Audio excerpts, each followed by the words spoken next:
पावसासाठी मदत जाहीर 16,71,00,000 रुपयांची मदत जाहीर महसूल वन विभागाच्या वतीनं या संदर्भात शासन निर्णय जारी। सिंधुदुर्ग जिल्ह्याच्या काही भागामध्ये मान्सूनपूर्व पावसाच्या सरी पावशी कुडाळ शहर वेता बांबर्डे भागात दमदार पाऊस। कोकण रेल्वेचं पावसाळी वेळापत्रक जाहीर 15 जूनपासून वेळांमध्ये बदल काही गाड्यांच्या दिवसांतही फेरबदल प्रवासापूर्वी वेळापत्रक तपासण्याचं आवाहन।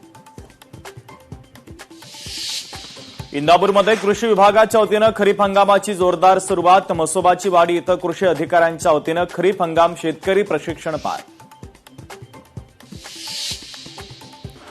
सुषमा अंधारे कुणाल कामराजची हक्कभंग प्रकरणी सुनावणी थोड्याच वेळात चौकशी होणार सुरू आमदार प्रसाद लाड यांच्या अध्यक्षतेखाली चौकशी होणार। पनवेल पालिकेचा विरोधी पक्षनेते अरविंद म्हात्रे यांना पदाचा राजीनामा तर अरविंद म्हात्रेंनी कोकण विधान परिषद निवडणुकीतून अर्ज मागे घेतल्यानंतर पदाचा दिला राजीनामा।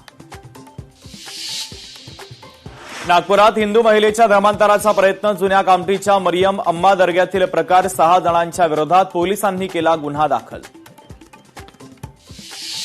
चंद्रपूरमध्ये जागतिक पर्यावरण दिनाच्या निमित्तानं महावृक्षारोपण कार्यक्रमाचं आयोजन आमदार सुधीर मुनगंटीवार यांच्या हस्ते कार्यक्रमाचं उद्घाटन। सरकारच्या ग्रामविकास खात्याच्या आर्थिक वेबसाईट गेल्या 2.5 महिन्यापासून बंद वेबसाईट बंद असल्यानं कंत्राटदारांची देयकं आणि डिपॉझिट रखडली।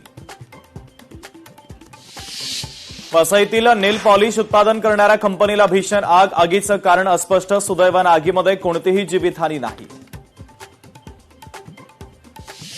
रवींद्र फाटक यांची ठाणे विधान परिषदेत बिनविरोध निवड झाल्यानं आनंद आश्रममध्ये विजयाचा जल्लोष एकनाथ शिंदे यांच्याकडनं रवींद्र फाटक यांचा सत्कार।